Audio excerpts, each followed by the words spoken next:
안녕하세요. 귀로 듣는 시사상식 최이서입니다.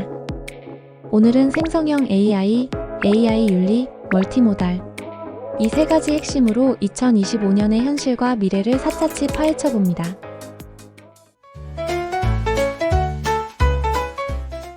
일부 생성형 AI. 이서, 생성형 AI를 들어보긴 했는데 생성형 AI가 도대체 뭐야?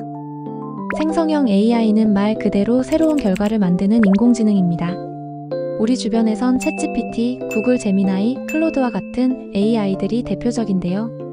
예를 들어 챗GPT와 제미나이는 뉴스 기사 요약, 공부 자료 정리, 코딩, 심지어 사과문 및 생일 초대장까지 척척 써주죠. 미드저니 같은 경우는 AI가 그림을 그려주고 수노나 유디오는 AI로 음악을 만들어줍니다. 이렇게 외국형 AI가 있다면 우리나라 기업도 세계적인 경쟁력을 확보하려는 AI를 내놓고 있습니다. 그중 몇 개만 말씀드리자면 네이버의 하이퍼클로바 X, 카카오의 코지피티, LG의 엑사원 3.0이 있죠. 그럼 이런 AI가 실제로 사회에서 어떤 변화를 주고 있을까? 정말 다양해요.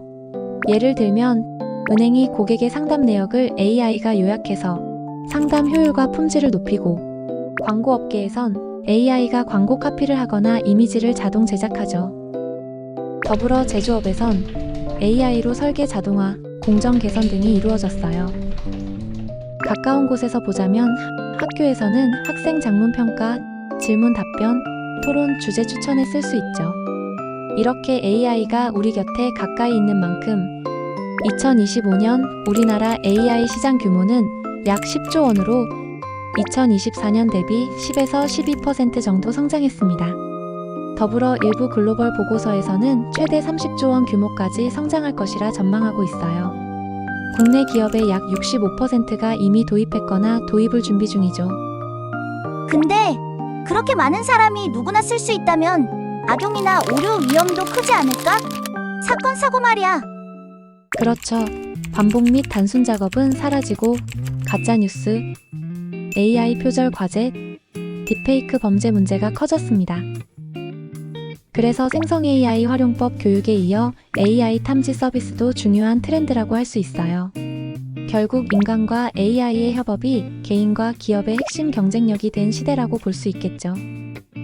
여기서 첫 번째 퀴즈. 다음 중 2025년 대한민국에서 가장 활발히 상용화되고 있는 생성형 AI의 대표 활용 분야가 아닌 것은 무엇인가요? 1. 금융 보고서 자동 생성. 2. 만화책 인쇄 공정 자동화. 3. 광고 카피 문구 제작. 4. 뉴스 기사 자동 요약. 정답은 2번 만화책 인쇄 공정 자동화입니다. 그건 AI 로봇 자동화이지 생성형 AI의 대표 활용 분야는 아니죠. 2부 AI 윤리. 생성형 AI가 이렇게 빠르게 확산되면 개인정보와 저작권, 그리고 딥페이크 문제가 심각해질 텐데 국내의 법 제도는 그에 맞춰 대응하고 있나? 정확히 봤어요. 한국은 AI 기본법을 2024년 말 통과시켰고 2026년 1월부터 시행합니다. 이 법은 딥페이크, 가짜뉴스, AI 활용 저작물의 권리와 책임 모두를 법적으로 다루고 있어요. 데이터 최소화 원칙도 강화되어 꼭 필요한 정보만 써야 하죠. 개인이 자신의 데이터가 어떻게 쓰이는지 동의와 통제권을 가지게 법적 보장이 생겼습니다. 기업들은 AI로 만드는 모든 콘텐츠의 출처, 그리고 실제인지 가상으로 생성된 것인지를 명확히 밝혀야 합니다. 따라서 딥페이크 영상을 뉴스, 선거 등에 마음대로 쓰는 것도 금지되어 있고요. 비동의 성적 딥페이크의 경우 소지 및 시청만으로도 3년 이하 징역 또는 벌금, 제작 및 유포 시 최대 7년 이하 징역까지 처벌됩니다. 그리고 AI 오남용 시 민형사상 책임을 묻는 조항도 신설됐습니다. 그러니까 법의 범위를 넘어서지 않도록 주의해야 하고 무엇보다 책임 있는 활용이 앞으로의 경쟁력이 될 거예요.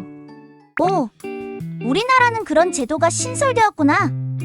그럼 해외는 어때? 이유는 AI의 위험도를 4등급으로 나눠 매우 엄격하게 규제하고 있습니다. 미국의 경우 산업혁신을 중시해 자율 및 가이드라인 중심이에요. 반면 중국은 강력한 국가 통제와 실명 및 검열을 하고 있습니다. 일본의 경우는 비교적 온건한 권고주의 규제로 실리와 혁신을 놓치지 않으려고 합니다. 그중 한국은 딱 중간 정도인 것 같아요. 혁신과 안전, 투명성의 균형을 추구하고 있죠. 실제로 학교, 기업, 정부 모두 AI 윤리교육, 모의 법정 등 실습 프로그램을 도입하였습니다. 조금 더 자세히 말씀드리자면 카카오는 기술윤리위원회를 신설했고 네이버는 AI 윤리준칙과 AI 세이프티 프레임워크를 마련했습니다. 그리고 LG의 경우 AI 윤리 원칙을 발표하고 전담 조직을 운영하고 있어요. 그렇구나. 그런데 실제로 딥페이크가 문제된 사례도 있었어? 연예인 목소리와 얼굴을 AI로 합성해 광고나 가짜뉴스에 사용된 사건이 있었고요. 의사의 진단서가 AI로 조작된 사례. 그리고 금융사기 및 피싱 전화에 AI 음성 합성 기술이 쓰인 사건 등이 실제로 발생했습니다. 그래서 한국에선 AI 탐지 챌린지 같은 기술 대회로 AI 윤리에 대한 민관 협력을 확장하고 있어요. 그럼 여기서 두 번째 퀴즈. 2025년 대한민국 AI 기본법에서 명확히 금지하거나 제한하는 AI 행동은 무엇일까요? 1. 개인정보 수집 및 이용 시 동의 절차 생략. 2. AI 기반 학습 자료 추천. 3. AI로 생성한 이미지의 개인정보 마스킹. 4. 학교에서 AI 토론 자료 활용. 정답은 1번 개인정보 수집 및 이용 시 동의 절차 생략입니다. 동의 없는 개인정보 AI 활용은 불법이죠. 3부 멀티모달. 챗GPT나 제미나이를 멀티모달이라고 하잖아? 근데 멀티모달이 뭘 의미하는 거야?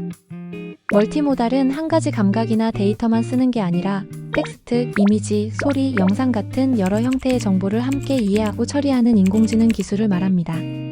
즉, 글자만 읽는 게 아니라 그림도 보고, 소리도 듣고, 상황을 종합해서 더 자연스럽게 반응하는 방식이죠.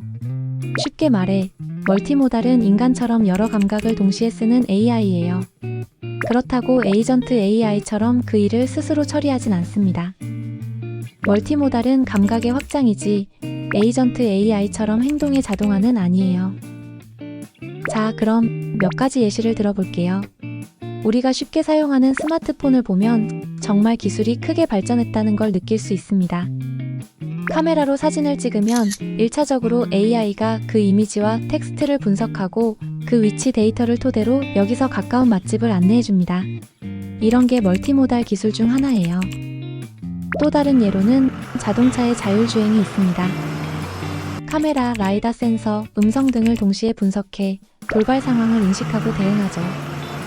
또한 의료 현장에서는 MRI, 엑스레이 같은 영상과 환자 기록, 그리고 의사소견을 함께 분석해서 더 빠르고 정확한 진단을 돕습니다.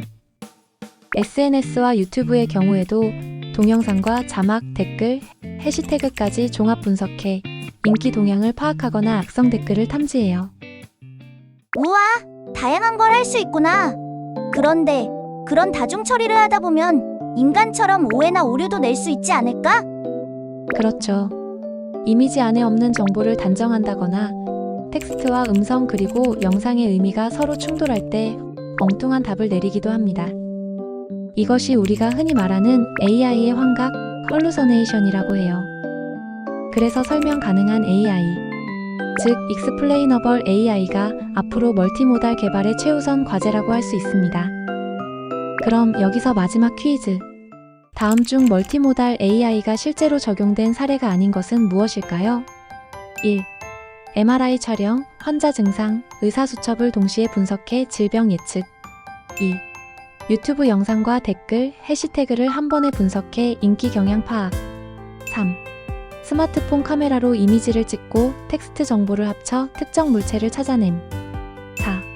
수능 영어 듣기 평가를 AI로 혼자서 풀고 답을 100% 맞춤.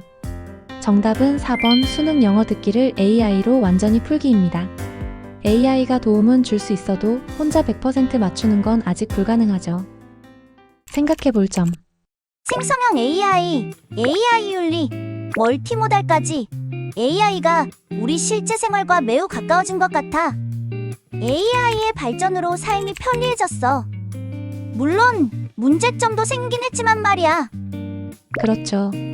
이제 중요한 건 문제를 인정하면서도 현명하게 활용하는 거예요.